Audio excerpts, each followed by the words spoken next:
I gave you my heart.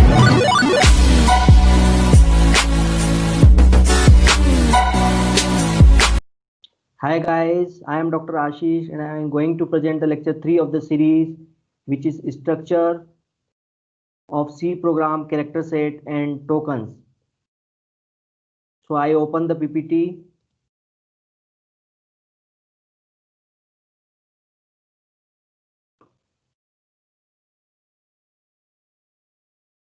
C character set. Character set is a set of valid characters that a language can recognize.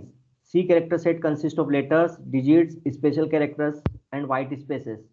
So letters are small a, small b and so on up to small z, or capital letters capital A, capital B up to capital Z. Digits 0, 1, 2 and so on up to 9. Special characters semicolon, comma, question mark, greater than symbol, less than symbol, ampersand, left curly braces, right curly braces, left bracket, right bracket and so on. White spaces examples are new line operator, which is backslash n, used for to come on the next line, and tab operator, which is used for giving space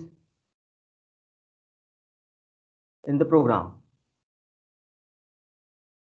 C tokens. A token is a group of characters that logically belong together.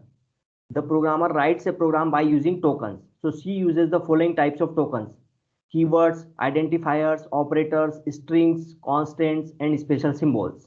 So keywords are, there are 32 keywords which are reserved in programming in C, which are, for example, break, int, float, and so on.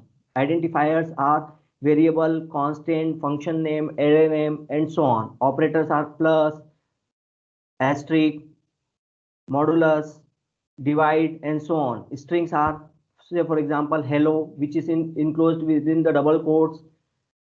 For example, 1, 2, 3, which is enclosed in double quotes. Is simple s, which is enclosed in double quotes.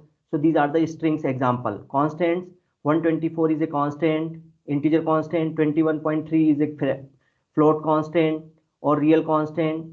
A, which is enclosed in a single quotes, which is also a constant. Small g is also a constant, which is enclosed in a single quotes, and so on. Special symbols are semicolon, question mark, greater than symbol, ampersand, left curly braces, right curly braces, and so on, as we saw previously. So simple C program. So simple C program, we can write the simple C program as for a printing the hello world. So initially there are include stdio.h and include stdconio.h. So there are two header files which are we including in the program. So stdio.h file, which is a header file and which is contains the standard input output functions. So the what is function? Function is similar to a, we can understand here, the function is similar to a main function, and it can be called whenever it will be required. So in the stdio.h file, there are standard input output functions. Say for example, scanf function, which is used to take the input from the user, and printf function, which is used for displaying any information on the monitor or the display screen. Conio.h is also also a input output, but it is console input output. It contains the console input output functions. Okay, so here we are writing a simple program of printing hello world. So we can, any program will start with the void main, where void is a return type of the function. So main, we can consider over here that main do not return any value, therefore we are writing here void. So we can write the int, we can write the float, we can write the char, we can write the double, we can write the long int, but we can consider over here that void main do not return any value, therefore we are writing void. Void means empty. And then the body of the function, which is enclosed in the curly braces. So there we will write, we can write the comments and we can print the any string. So here we are printing hello world. And what is hash?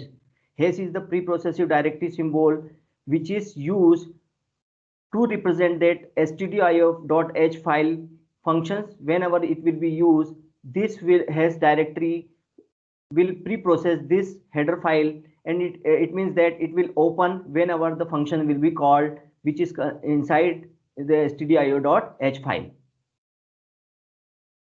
And the say for example, any statement should be end with the semicolon. So say for example, statement that will be executed should be end with the semicolon. Okay, but some of the statements will not be enclosed, will not be end with the semicolon, that we will see later.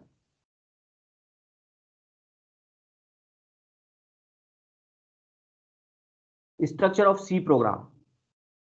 So previously we have seen the simple program of printing hello world. Here we will print three statements which are I love programming, and in next line operator, that means on the next line it will print you will love it to once, then there will be one space, and then it will print you know the trick, and then the control will come on the next line. Here you can see we are using three printf statement, or either we can use one printf statement, but printf function is defined in the stdio.h file, therefore we are including the stdio.h file. Scanf function. Scanf function is used to obtain the value from the user. So the statement of the scanf is scanf %d, which is a format specifier, and m%int1. So in this scanf function, what we are doing, we are taking the input from the user. So therefore, here m% sign will be used.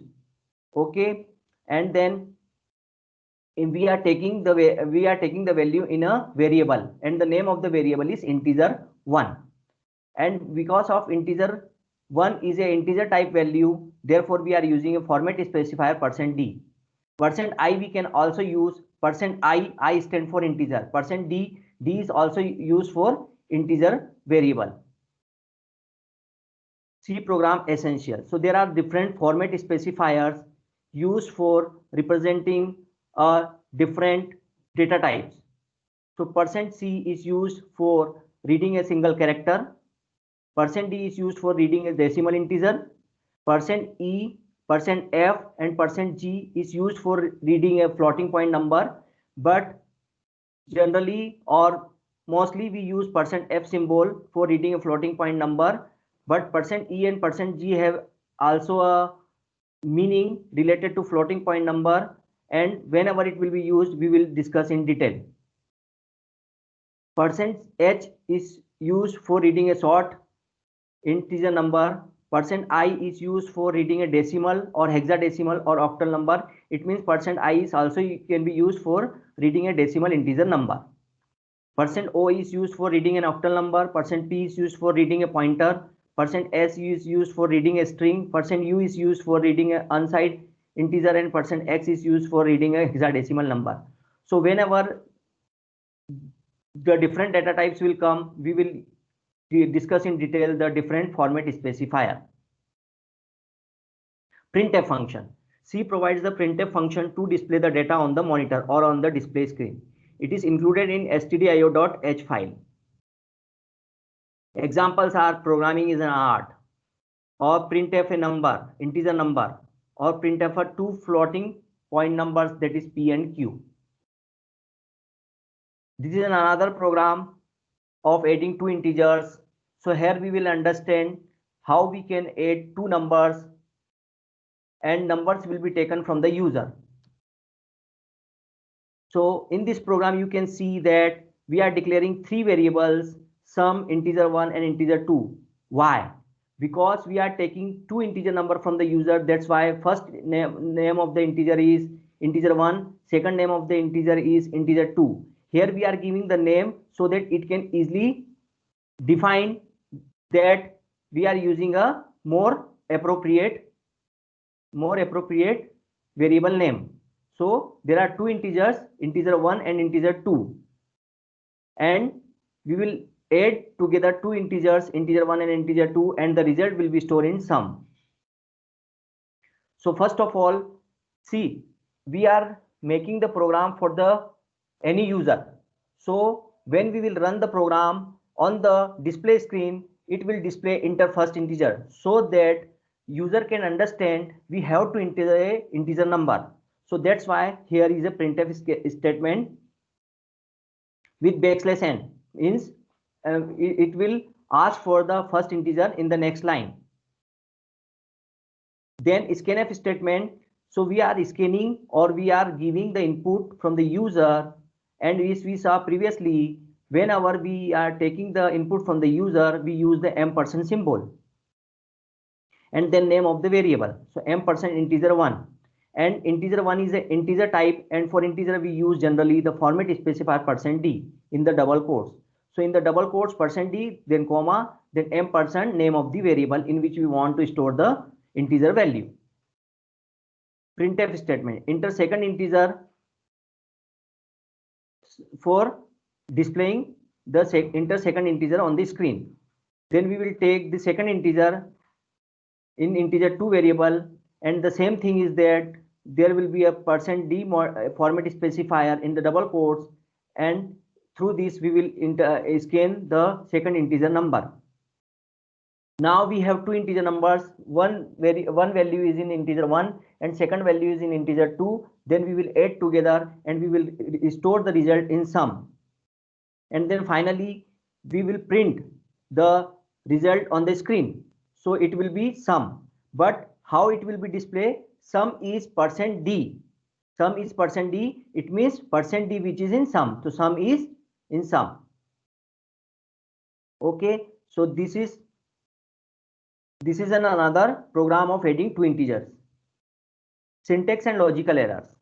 So as we saw previously, at the end of execution of the statement, we use the semicolon. So I will take an example of semicolon missing, which will represent a syntax error. So syntax errors are violation of programming language rules or grammars. So it will be detected by the compiler. So what is compiler? A compiler is a translator which convert the high level language program, say for example C program into the machine language program, which is understood by the computer. So in this example, we are printing printf hello world, but semicolon is missing. So there is an error. So this will be detected by the compiler, and it will be displayed on the output screen of the user. It will display like semicolon missing in the printf statement. Logical errors. Logical errors are different than the syntax errors, which are mistakenly done by the user. So programs are syntactically correct but don't produce the expected output. Why? Because you have done the logical errors in the meaning. User observes output of running program. So how the logical errors can be found? When we give some input and we discover the output, and we check whether the output is the required output or not. If the output is not required output, it means we have done some logical errors. Thank you. If you like this video, please subscribe this video so that you will get the another video of this series. Thank you very much.